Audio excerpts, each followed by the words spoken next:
Umayya इब्न खलफ मक्के के सरदारों में से एक अहम सरदार था, जो कुफ्र और शिर्क का बहुत बड़ा पेशवा और इस्लाम और मुसलमानों के हक में रूए जमीन का एक बहुत बड़ा शैतान था। एक दिन उसको पता चला कि उसके किसी गुलाम ने बुतों को पूजने से इनकार करके किसी और को माबूद बना रखा है। उसने गुलाम को फौरन बुलाकर यह पूछा कि मैंने सुना है कि तुमने कोई और माबूद बना लिया है, सच सच बताओ कि तुम किसकी इबादत करते हो। गुलाम ने कहा कि मोहम्मद सल्लल्लाहु अलैहि वसल्लम के खुदा की।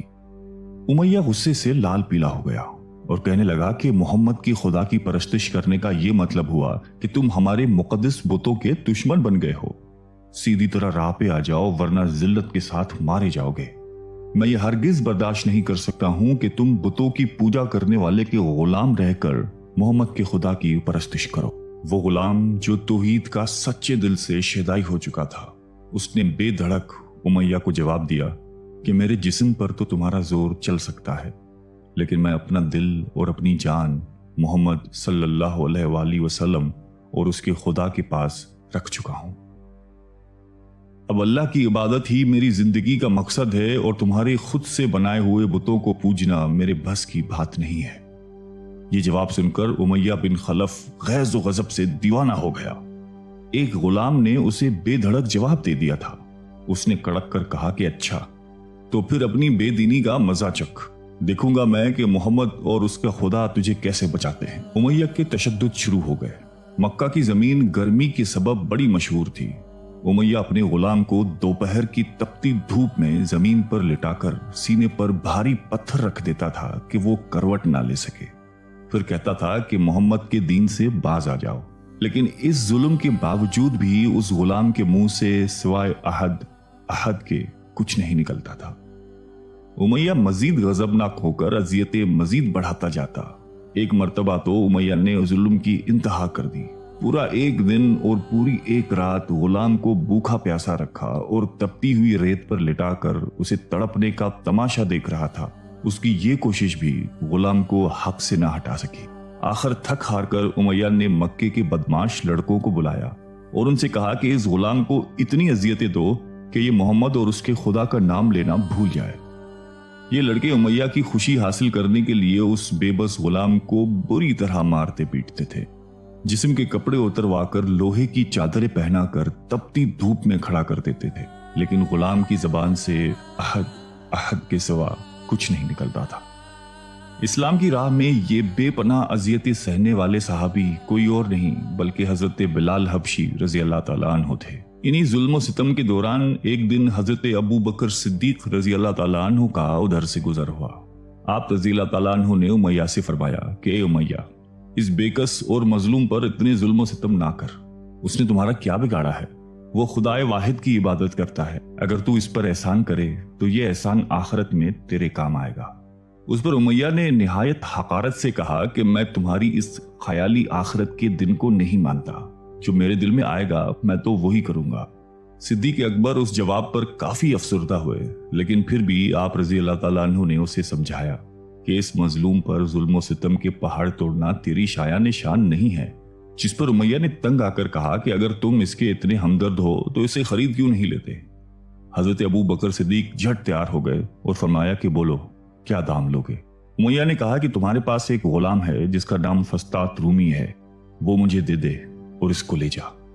हजरत अबू बकर सिद्दीक रजी अल्लाह ताला अन्हु फौरन ही राजी हो गए, जबकि उमय्या का ख्याल था कि फस्तास एक निहायती कारामत गुलाम है जिसकी कीमत ज्यादा है और हजरत अबू बकर सिद्दीक रजी अल्लाह ताला अन्हु उसे देने से इनकार कर देंगे।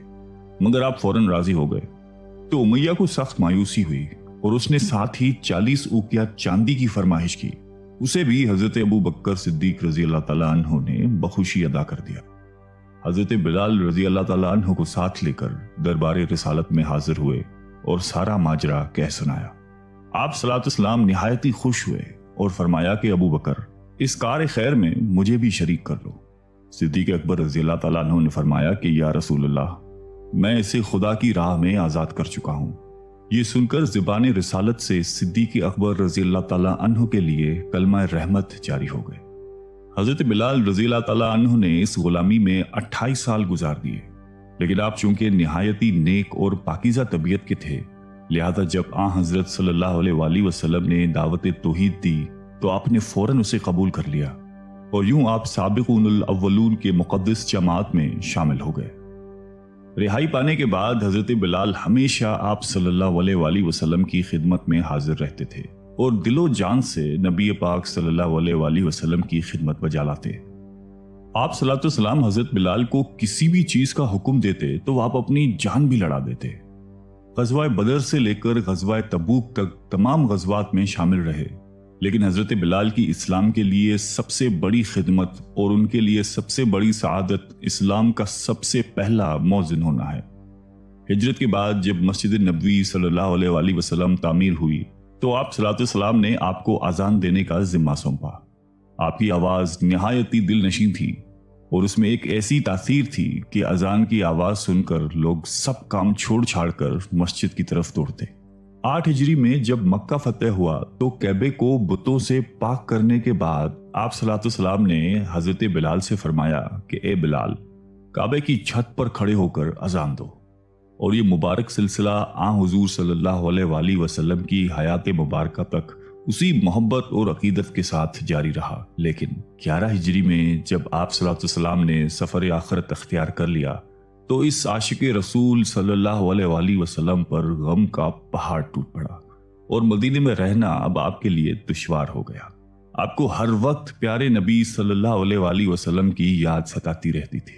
آپ صلی اللہ علیہ وسلم سے آپ نے سنا ہوا تھا کہ مومن کے لیے سب سے افضل عمل جہاد فی سبیل اللہ ہے، لہٰذا آپ رضی اللہ تعالیٰ عنہ خلیفہ اول حضرت ابو بکر صدیق کی خدمت میں حاضر ہوئے اور جہاد پر جانے کی اجازت طلب کی، لیکن حضرت ابو بکر صدیق رضی اللہ تعالیٰ عنہ نے آپ کو خدا کا واسطہ دے کر کہا کہ مجھے اس بڑھاپے میں تنہا چھوڑ کر مت جاؤ۔ تو حضرت بلال نے اس شرط پر ابو بکر صدیق رضی اللہ تعالیٰ عنہ کی بات مان لی کہ اب وہ رسول اللہ کے بعد کسی کے لیے اذان نہیں دیں گے۔ حضرت ابو بکر صدیق رضی اللہ تعالیٰ عنہ نے ان کی یہ بات مان لی، لیکن آپ کے دور خلافت کے بعد خلیفہ دوم حضرت فاروق اعظم رضی اللہ تعالیٰ عنہ کے دور میں بھی جب بیت المقدس کی تسخیر کے لیے شام جانا پڑا تو وہاں عیسائیوں سے صلح نامہ طے پانے کے بعد حضرت عمر فاروق رضی اللہ تعالیٰ عنہ نے ایک خطبہ دیا اور حضرت بلال سے درخواست کی کہ آج جبکہ قبلہ اول پر توحید کا پرچم لہرا دیا ہے تو اس با عظمت موقع پر اگر آپ اذان دیں تو ہم آپ کے مشکور رہیں گے۔ حضرت بلال نے یہی اذان دینی شروع کی تو صحابہ کرام کو عہد نبوی کی مبارک یاد تازہ ہو گئی اور ان پر رخت طاری ہو گئی۔ شام کے معرکے کے بعد حضرت بلال نے شام ہی کے ایک گاؤں میں رہائش اختیار کر لی، کیونکہ مدینے میں ہر وقت آپ کو آپ صلی اللہ علیہ وسلم کی یاد ستاتی رہتی تھی۔ لیکن ایک دن آپ نے خواب میں آپ صلی اللہ علیہ وسلم کی زیارت کی۔ آپ ان سے فرما رہے تھے کہ اے بلال، کیا ابھی وقت نہیں آیا کہ تم ہماری زیارت کے لیے آؤ؟ اس خواب نے آپ کو بہت تڑپا دیا اور آپ بےتاب ہو کر فوراً مدینے روانہ ہوئے۔